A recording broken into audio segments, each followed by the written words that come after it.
What is crack-a-lackin', ladies and gentlemen, boys and girls? Welcome back to the channel. Today, we're starting a whole new series because you guys love cars under $10,000 and I love making these videos. So I decided we're going to do another series of cars under only $10,000 this time. We're not going to go under any different budget. It's just going to be $10,000. But we're going to do different genres of cars, you know. Today we're doing JDM cars. I could do American muscle cars. I could do European cars. I could do drift cars, race cars, just different genres of cars. And I think it's going to be pretty enjoyable. So I hope you guys enjoy it. Anyway, let's get into the list.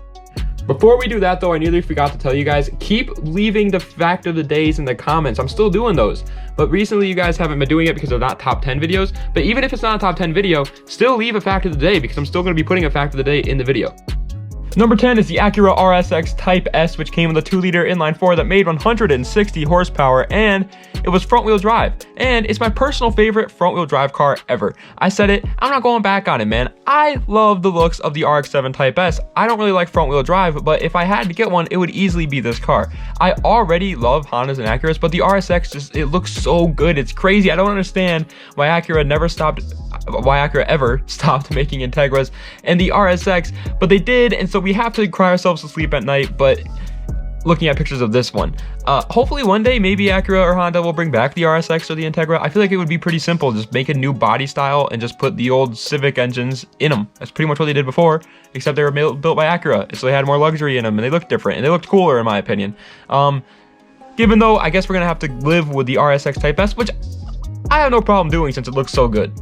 Number 9 is the Nissan 200SX S14, which came with a 2-liter inline-4 making 140 horsepower, and it was rear-wheel drive and looked so good, especially the Kooky. The Kooky is the angry-eyed one, I found out from last video, and Kooky is just, I think it looks better, alright? I think it has a more aggressive styling, and I think it just looks a little bit better than the Zenki styling, but I like both of them. And the Zenki styling is still really cool.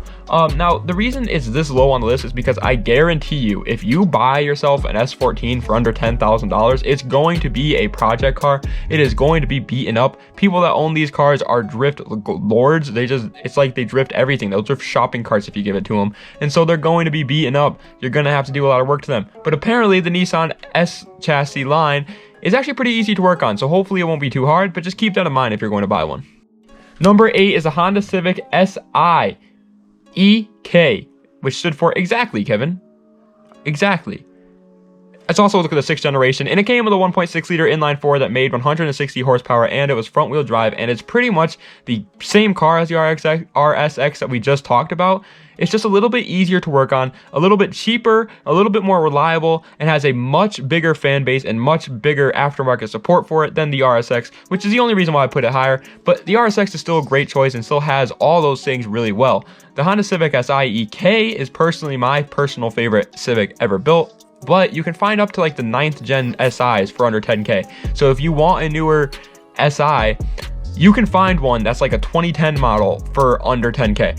The EK is actually getting a little bit higher in price since most people do know them as that Civic, and so people are picking them up. Also, just be careful modding these things because people tend to price them out a little bit, and I really don't want to see you go down that road. Number 7 is the Subaru WRX Blobeye, coming with a 2.5-liter turbocharged inline-4 that produced a whopping 225 horsepower, which was going to all 4 of the wheels, baby. That's right, it's all-wheel drive. And it easily has the biggest community of any other car out there. These cars have easily dethroned the Mustang, Civic, GTI, any other popular car that you can think of. I would put the WRX above it. People love the WRX. It is unbelievably popular, and for good reason. They're a great daily driver. They're a lot of fun. They have really big aftermarket support for them. They're really reliable as long as you don't push power, because these things handle boost terribly. It's like trying to put a bottle of water it's like putting water in a cup that has no bottom. It's just not going to work.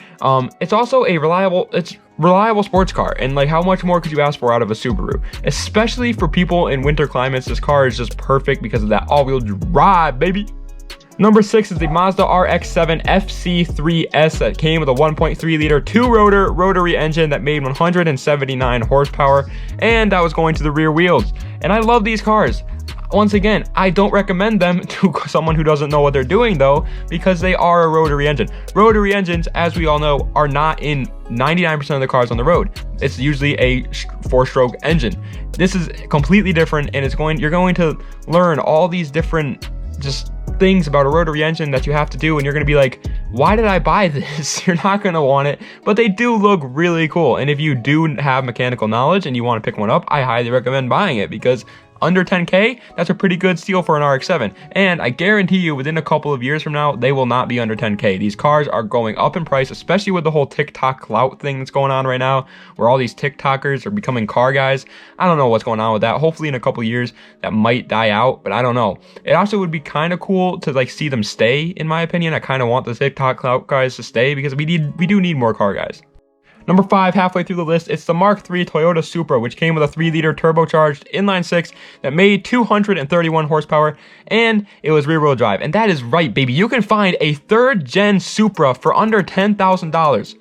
How in God's name, sweet Mary, mother of Josephine, how is that even possible? I don't get it. I don't get it. I'd never guessed that this would happen, and then I looked it up and they were there. They're sitting there under 10K. Given, it's not going to be a very reliable Supra, but it can be done. It also looked really good, and personally, I think it rivals the Mark IV in terms of looks. Yeah, I understand that the engine was not even close to as good as the 2J in the Mark IV Supra, but it did a damn good job for when it was made, and if the Mark IV Supra was never made, this engine would probably be a very legendary engine in the car scene now. These cars are so commonly overlooked because of the Mark IV and the Mark V, honestly. People love the Mark V. They take the spotlight, so I mean, most people kind of just like overlook the Mark III, but it's a really good choice.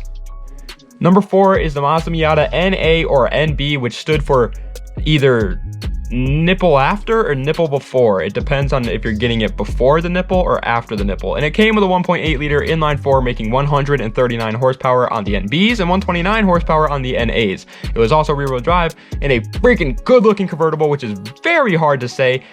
The only other convertible I can think that looks really good is the S2000. Obviously, you already know about the Miata, and it really just isn't a list without one, but I do have to say that recently Miatas have been going up in price, and it's just a tad bit unreasonable. I said it, I'm sorry, don't come to my house shooting me through the windows, all right? I don't want to be dead, because listen, the Miata, it's not worth the price right now. You just wait a little bit. They're not legendary cars yet, and they're not worth it. They're very low horsepower. I get why you want one. They are fun, but there is a lot of more cars that are just as fun as a Miata that you can find for cheaper than this.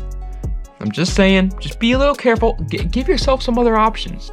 3rd place is the Infiniti G37 Coupe, which came with a 3.7 liter V6 that made 330 horsepower, which is the most on this list. And it was either all-wheel drive or rear-wheel drive. So whichever one you need, baby girl, all right, you can pick. Pick all-wheel drive or I messed up, all-wheel drive or rear-wheel drive.